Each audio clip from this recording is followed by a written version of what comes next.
Marissa is a first-time caller out of New Jersey. Marissa, welcome to the show. Hi, good morning, Jesse. Thanks Hi, for taking my call. how you doing? You're I welcome. wanted to answer your biblical question and then ask you a question. What are the steps to believing in Jesus? I honestly don't believe there's a specific step. I think the first thing that needs to happen is that God has to prompt you to Him. And I speak that from my own personal experience. I didn't grow up in a church, not very bad upbringing, but I was in a Santeria cult before coming to know of Jesus. And getting out of all that, it was just in my own personal space and personal time that I had this revelation of Jesus Christ and what He did and who He was. But that was given to me from God. It was never someone told me to do this. And so I do believe it comes from God directly. It is a gift directly from God. And it reveals things to you, and it just gives you this amazing new heart that, like I heard, I ran into your videos about a month and a half ago, and you talk about forgiveness, and no one ever had to tell me these things. I actually went to my mom, and I saw her in a new light. This was given to me, like my eyes were open. I always resented my mom all my entire life, and I had this anger and hatred and resentment towards her, and something just prompted me to see her in a new light. Why did you resent her? Growing up, my mom's been married like 4 or 5 times. I can't believe she's had so many men in her life. And my God. I was sexually abused by one of my stepdads. And I do believe my mom knew about it and did nothing about it. And she always accused me of trying to be or take away her husband or whatever. So I never felt loved by her. And I had a longing for my father, for my real father. Yeah. And at one point, when I became a Christian, when I had been given this enlightenment, I inquired about my father. I went to my mom. I asked her about. She told me that he died. And amazing. Interestingly enough, a few years ago, I was working at a place, and I ran into my father's ex-wife, another ex-wife, and I wanted to know how he died, just like for medical reasons, what he died of. And she goes, "He's not dead. Your father lives in Ecuador." And wow. And so I've had an encounter with my father, and I do believe this is all God's, this revelation to me and my desires and the desires to have a connection to know truth. And so I did. I've been in contact with my father, and I went out and flew out to Ecuador. Hadn't seen my father in over 20-something years, and turns out he was a Christian, and he's been praying to encounter me. So it was just so surreal. Yeah. And he, even asking for forgiveness, I didn't even have to ask him for explanation. He just blurted out things about, how he asked me to forgive him. It was just so amazing. I don't say I have an ongoing relationship with him. I don't, because he's got a new life, whatever. Right. But there's a peace that passes all understanding. That's an amazing story. I know you have a question for me, but when I come back, I want to ask you about how did you end up in a cult, and what is that like? And then I'll allow you to ask the question. Let me take a quick break here. Amazing. Let me go quickly back to Marissa. She's a first-time call out of New Jersey. And Marissa, thank you for holding on. Oh, you're welcome. So, Marissa, you said you were in a cult at some point? I was. I was in Santeria for a total about 7 years. And what is Santeria? I didn't know what it was, honestly. I just believed it because I did see my mom be involved in this. She would go to I guess in English you would say they were like fortune tellers, tell you your future and tell you to do things in order to cleanse yourself, to cleanse your spiritual realm so that you would get things done according to what you want. So I was seeking some form of God, I guess. Yeah, so I ended up believing a lot of the things. Now that I know, I realized that I just basically opened the gates to hell with all these demonic spirits that have come out and just attached. So, yeah, it is a I'm very fully aware it is a spiritual battle, and I do believe that a lot of people get caught up in these lies and these webs of cults, basically, because they're seeking love in all the wrong places. How old were you? How old were you when you got involved? I was in my 30s. Oh, really? When you got involved, you were in your 30s? Yeah, when I fully got involved. I knew about it pretty much all my life, but I didn't get heavily involved since I was in my 30s. So. And what made you decide to get out of it? Two things. I had two main events happen. I always felt all my life that men have only wanted to use me for one thing only, and sex is the thing. So, Yeah. and I never wanted it. I wanted someone to just love me Yes. for me. And so I kind of wanted seeking answers, and I felt like that they were going to give me the answers to these things, and somewhat they did.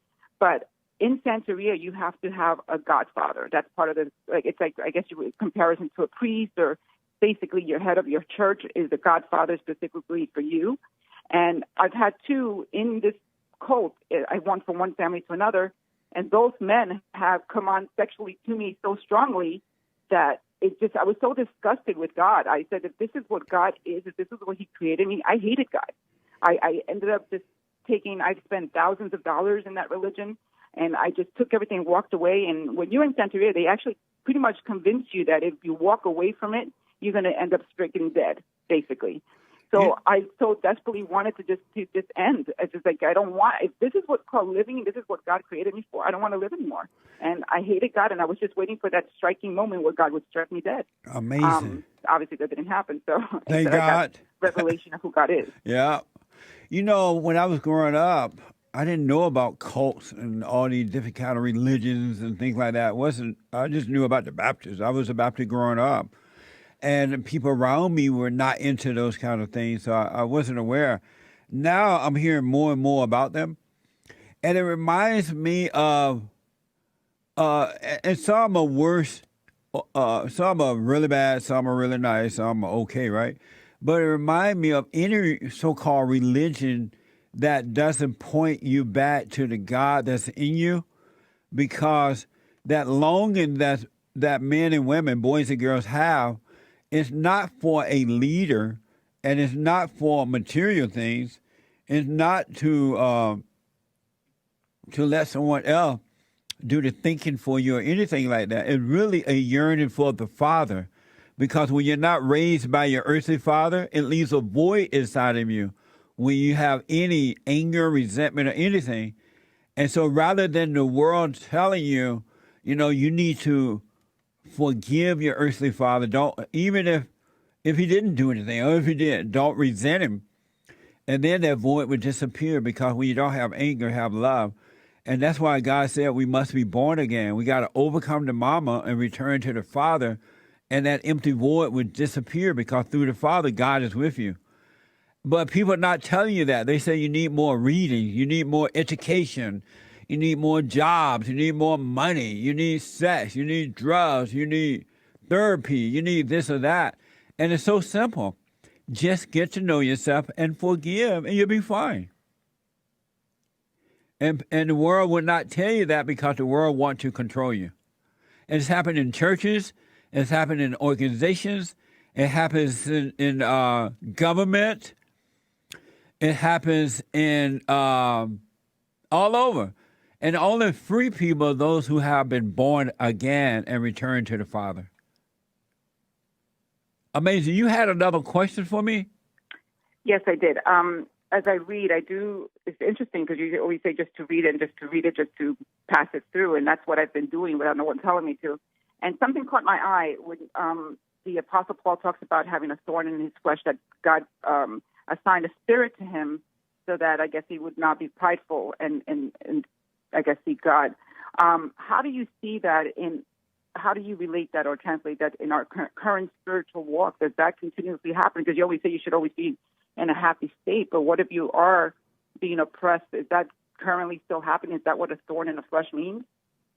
Montez, I'm sorry. Repeat the question for me one more time. Okay, so what does it really mean to have a thorn in the flesh, like the Apostle Paul talks about having a thorn in the flesh? It's a spiritual attack. As a born-again believer, does those spiritual attacks occur, and do they linger, or can you just overcome them? Because according to what I'm reading, it doesn't look like the Apostle Paul overcome.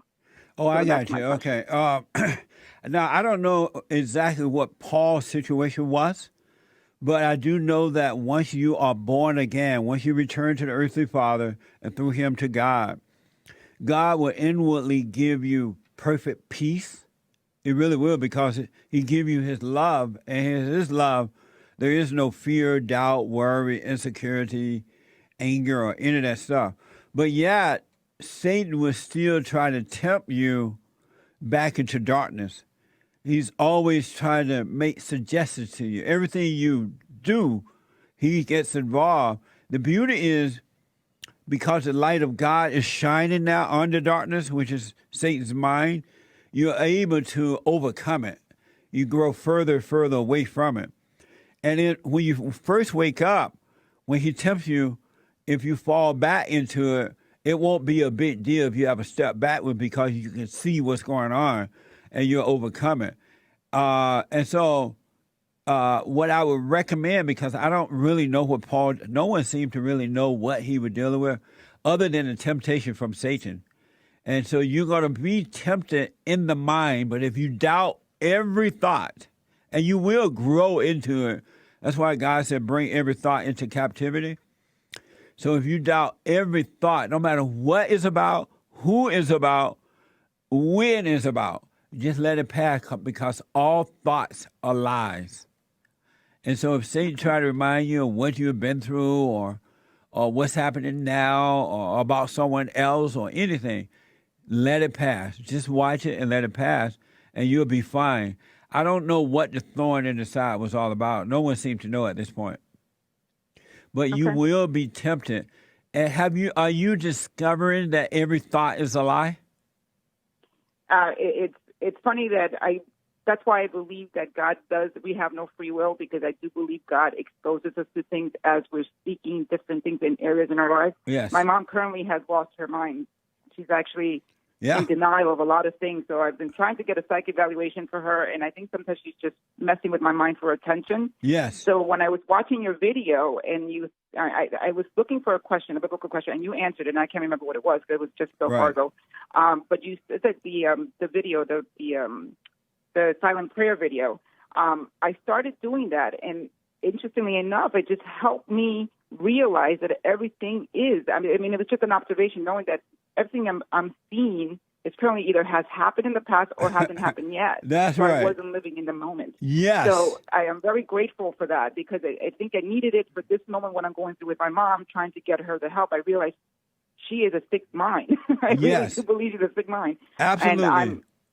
And I'm comfortable now because I do go to church and people just try to, and they're they're well-meaning Christians by no means. They always try to do the right thing. You got to take care of your mom. But I don't feel it in my heart. I said, if I don't feel it in my heart to take care of her the way you're telling me to, then it's not from me. That's it's not coming from me. I can help her to a certain extent. But if I didn't have the video and the time to observe and realize that what my inner prompting, what the Holy Spirit is prompting me to do, is to stay away from her at this moment and let the doctors handle her. Yes. And maybe she needs to go through this to be aware of her past and her sickness and everything that's over the years. I can't save her. I'm not a savior. I can pray for her, wish her well, and move on. But I thank you, and I thank God that it exposed me to your videos because I am blown away that everything that I have experienced in my Christian walk has been identical to what you've been preaching. And I don't feel so. I mean, people try to, all my so-called Christian friends try to think that I'm wrong, that I'm just, how many people did you lead into Christ? I said, no one. I lead no one into Christ. That's right. The truth, but That's I'm right. not a savior. So it's wow. It's the mentality. The Christianese talk gets me so sick and so twisted. Like, that doesn't work. There's no altar call. I said, tell me what it says about you have to go to the altar and claim. And it doesn't say none of that. I haven't read it.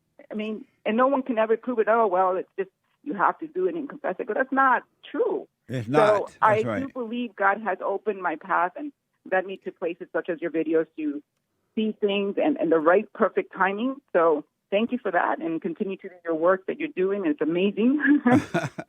Very blessed by your video. Thank you very much. I want you to know you're on your way. Christianity today is like no different than the emotions of the world. They're doing exactly what the world do, emotional. They're doing crazy things, thinking that they're doing it for God, or think that's the way Christians should be acting, and it's absolutely not. So now that you can see that, do not allow them to pull you back into that emotional hell. Thank you, Jesse. Thank you for so much, and thank you for taking my call. You're welcome. I appreciate you. Call me anytime. All right. Take care. Bye-bye. God bless. Bye. It's amazing. Absolutely amazing. I'm full of joy right now that she's waking up.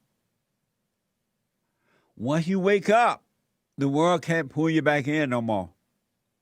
Really, it's so interesting how it's like that. Because God, once he give you back yourself, you become logical and not emotional.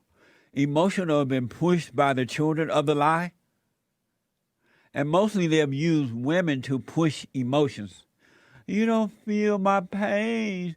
You don't care about my emotions. You're not supposed to be. That's from hell. Amazing.